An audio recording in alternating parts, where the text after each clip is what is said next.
Welcome to Land Academy. This is the Cash Flow from Land show. We show you how to buy real estate for half of what it's worth and sell it on the internet really fast. I'm Jack Butala. I'm Jill DeWit. We are Jack and Jill, and this is the Jack and Jill Show too. With over 15,000 completed transactions, we're the experts at acquiring property. Of all kinds, not just land. For half price and flipping them for way more. All right, let's get this show started. Jack Butala with Jill DeWit. Hello. Welcome to our show. In this episode, Jill and I talk about removing all the risk in your REI career. How do you do that? Well, you sell the property before you buy it, before you take the risk. Great show today, Jill. Let's take a question posted by one of our members on successplant.com, our free online community. Okay. Martin asked, so is this a deal breaker? Uncle has a homestead and there was a cabin/shed. In Data Doorstep, it's listed as having a frame/furnished, but in the county data, it's listed as having no value for the improvements. Thoughts? Jack? Well, heck no, it's not a deal breaker. And I'm not understanding the homestead piece, but I guess his uncle homesteaded it? Mm-hmm. I don't know if it's homestead, proper noun, capital H.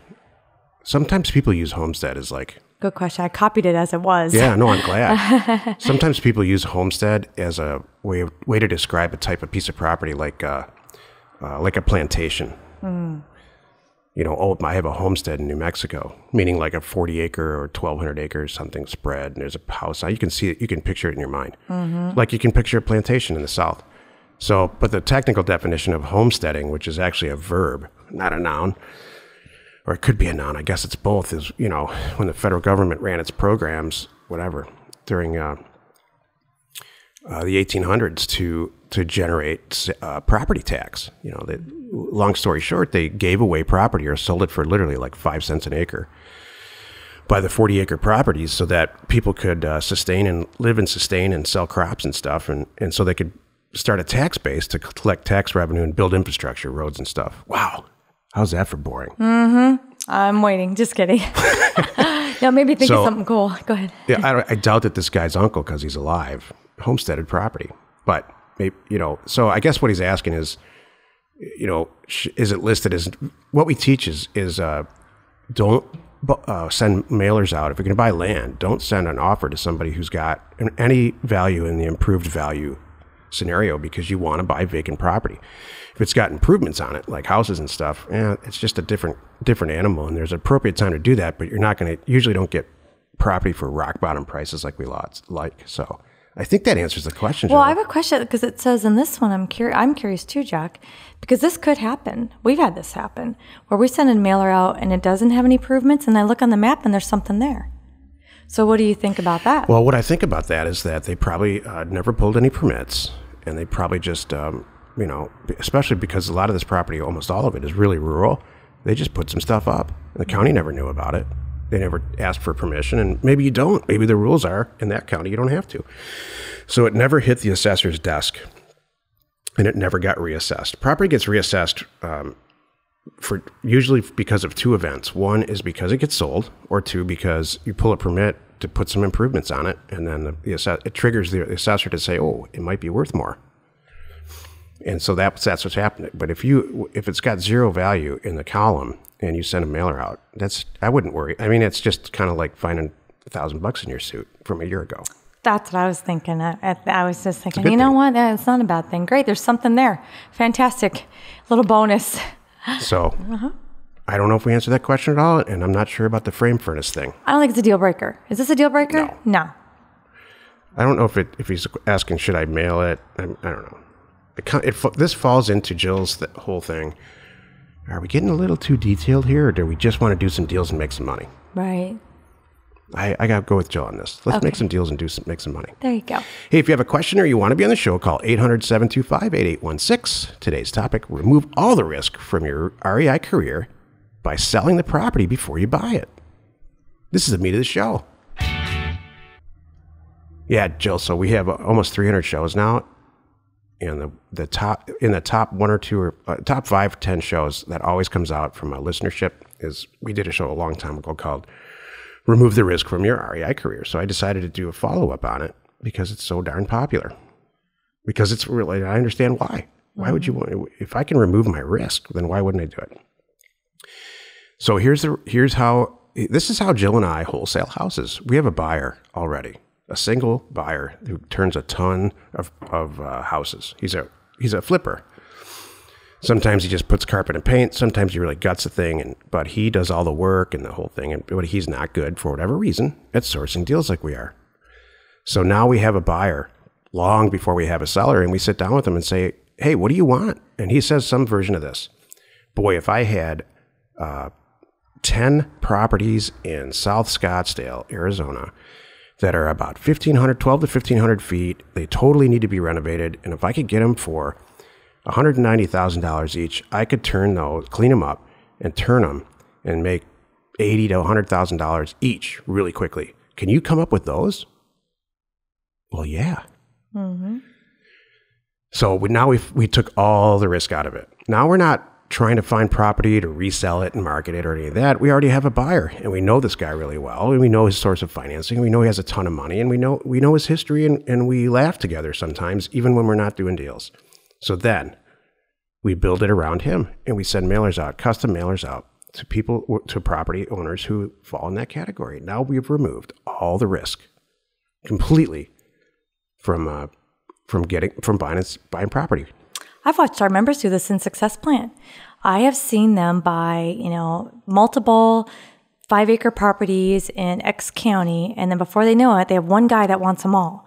And they're scrambling to go back and get more. And then they've actually started working together like, hey, everyone, does anybody have any more property in this area? I have a guy who wants it all, kind of thing. And there you go. That's how you do it. And it can happen really quickly. And when you're new, the right guy will find you. You read my mind, princess. Thanks. Exactly. I was exactly going to say the same thing. It happens with land too. Mm-hmm. It's a little bit harder, in my opinion, to find you can. It's harder to find somebody up front, but they'll find you. Mm-hmm. If you want to find somebody up front in the land business, this is what you do. So you send because we already know who owns every single piece of property, right? We send them a letter saying, hey, I've got a bunch. You find a person that owns a ton of property in one area. You look through the data to Doorstep data, and you see somebody's name over and over and over again. Well, you get a hold of this guy and say, you own half the damn county. You want some more? Because I've got a ton more. And they say, heck yes.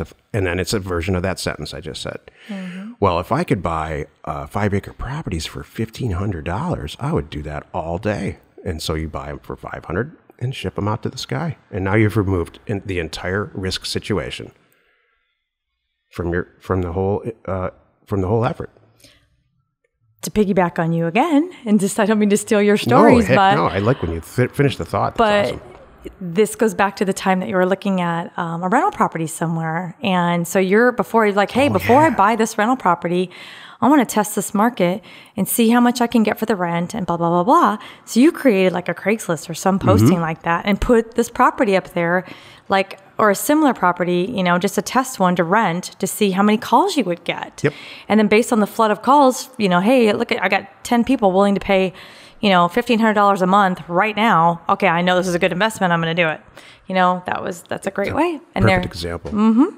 Before the internet, before Craigslist or any of that, I put an ad. I would put ads, and I used to buy properties and rent them out, and that's how I started out. Mm-hmm. And I hated it.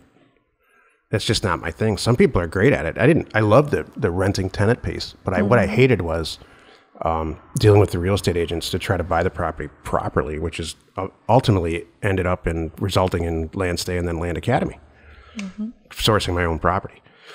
So yeah, before I would check to see if a market was hot by placing an ad in a classified ads. Remember those in the newspaper? I heard about those. And man, I remember one time. Heard about cassettes too. I still don't know what those are. Jill has a car. Jill has a car right now that's it's sold all over the world. I'm keeping this car forever now. So we know what we know. Rather than answer people's questions and provide options, I love this. They just put it all in there. They put a DVD player, A CD player, a cassette deck, a 3.5 millimeter input line, and Bluetooth. It's got it all. Mm-hmm. So then you can't say, well, I need Bluetooth, or I won't have old cassettes. They just shut all their customers up. I love that. Exactly. Anyway. Yeah, I will keep that That's the story. So remove the risk. Find a buyer before, I bet you can tell what the technical 2 is going to be in this show. Hey, this is the technical 2. 2 minutes of property investment advice from our 15-year, 15,000 transaction experience. Find a buyer before you find a piece of property. Find somebody in the business who's done a lot of deals, who's proven themselves. They don't even talk about money. They say, I want X, Y, Z, and I'll take 100 of them if you can find them, and then go find them for them. Yes. If you have the...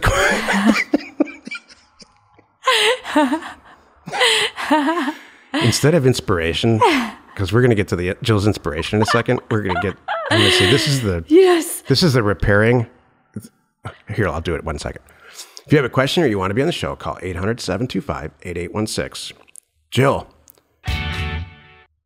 fix the boredom of the show. Some days you just go and it's good. You just have a lot to say, and I appreciate that. So I'm just like... And and it's nice though. I could just sit and listen and enjoy. And crickets on the other end. Because I've heard you have radio. I heard you give good radio. So somebody said that. I know you give good podcast.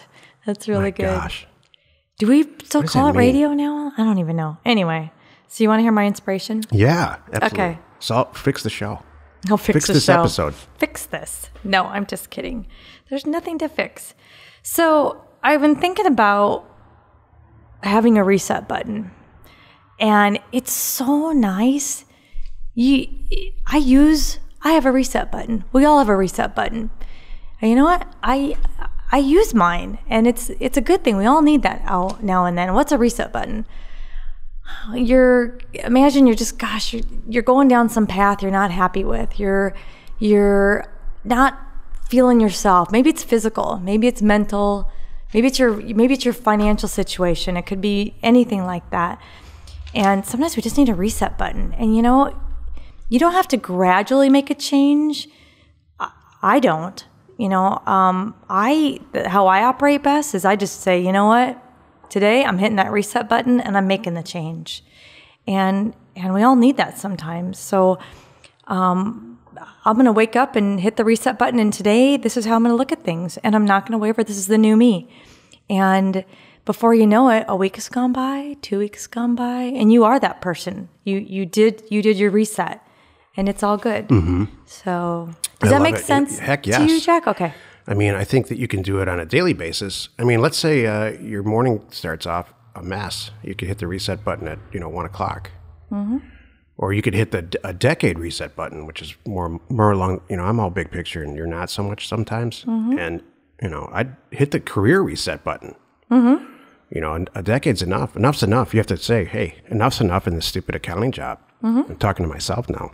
Mm-hmm. I got to find something else to do because this is killing me. I did it when we got permanently set up out here in California. Right. I use that. Sometimes I use situations to force myself to use the reset button. Like, all right, that's a great example. Now you're not messing around. Mm-hmm. Now you're going to, reset. This is how it's going to go from now on. Right. This is the new thing.